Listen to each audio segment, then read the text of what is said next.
we're seeing there is a short excerpt from the series that the New York Times puts out. They're called Op Docs, and this particular documentary is focusing on internet addiction and how China is dealing with their youth, who their parents see them as having internet addictions. They send them to these very military-style addiction centers where these kids there's some pretty graphic images of their hands being tied, of going through these militaristic drills.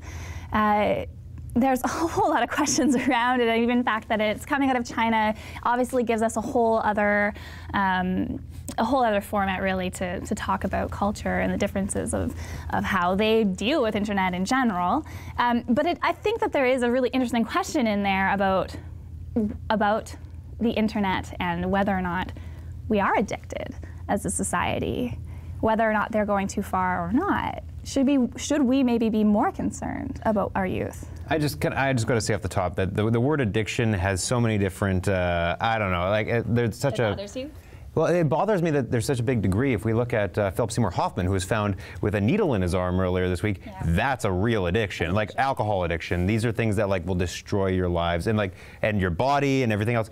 And so when I see that someone is internet addicted, even though the Chinese government says that that's a real syndrome, I have a problem with that. There are severe, radical cases where people have, I just read online this morning, parents were at an internet cafe and they left their toddler at home. This was in China as well, and the toddler ended up dying because they were so addicted to being... They were... Yeah, because they left it, no, they left him at home. The toddler was addicted to the internet. There's those radical cases where those people probably were addicted. They didn't, Well, even in the doc, they say that some of these kids spent 3 days there in the internet cafe, and they wear diapers because they're too busy gaming. That's addiction to me. Yeah. Well, but is that an addiction? Is that an addiction, or is that a psychological condition, though? Yeah, is that something? Is that an offshoot of bad parenting and not having restrictions? Because that's kind of myself, with my kids being only almost 7 and 9 now.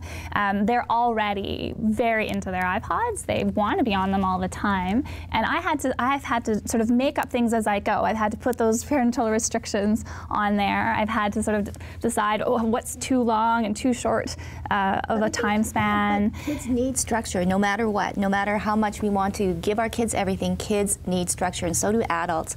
And I'm kind of curious to know maybe the impact of the internet and the whole gateway of information is so overwhelming for the Chinese, because for so long, they lived in a different world, and when the walls broke down and Hong Kong became whatever, and there was free trade, and then the Americans came in, and all these Western civilization tools came in, I think over the generations, it's just that, oh wow, to have that instantaneous information in your hands.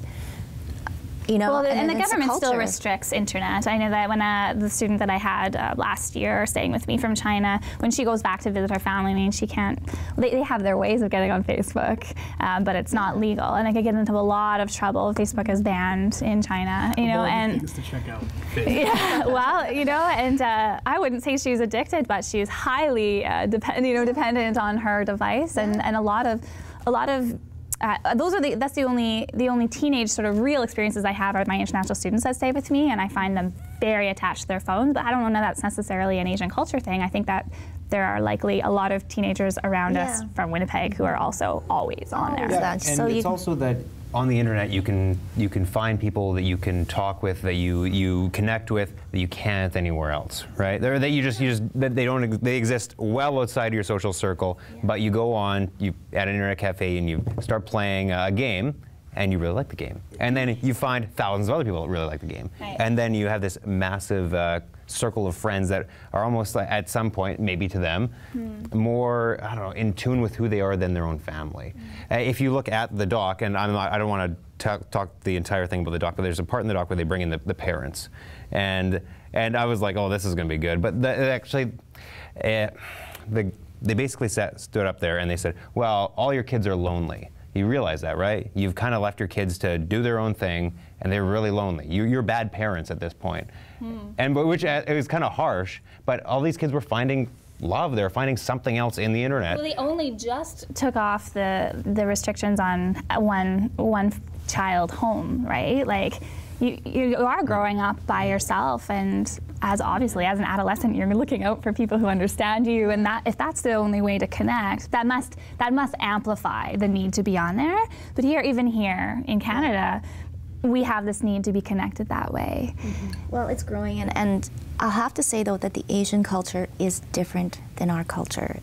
Different in the ways that they see things. They're very disciplined. When I was in Japan, and their whole lifestyle, it's so for the man. Like the man, or he works like till like 7 o'clock at night, and then he has to go and have beers with the boss right after.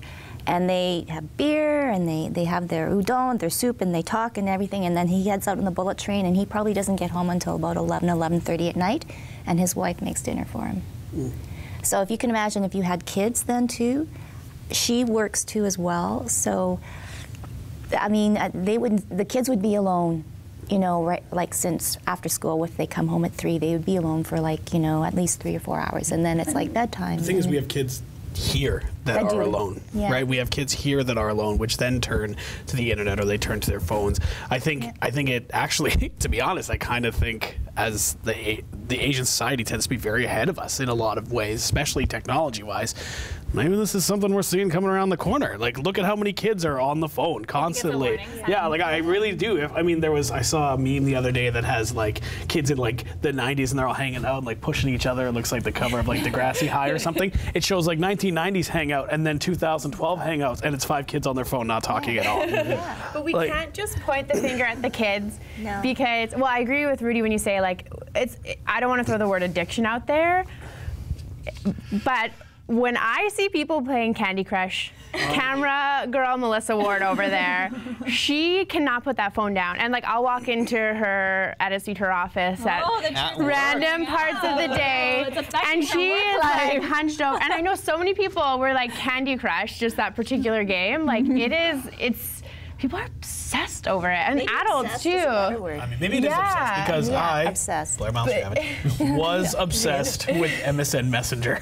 I thought it was amazing. I would literally be up talking to people till like 4 in the morning, and I was in university. Yeah. So way to go UW. And then open the Candy Crush MSN Messenger to something like World of Warcraft, where you're in an entire universe, and you can be whoever you want to be with a bunch of friends, and you can be. I don't know. I don't know. I've never played it, but I hear that's extremely different. I've never played it. Well, yeah, I have to say, Blair, I really like the comment about being a bit of a warning sign that if a society that is sort of experiencing huge technology booms is having these kinds of problems, or perhaps we should be taking heed and paying attention a little bit. So great discussion. I'm sure we're going to have a lot more discussions going forward. And we're going to loosen things up a little bit in the next segment. We're going to talk a little bit about Valentine's Day.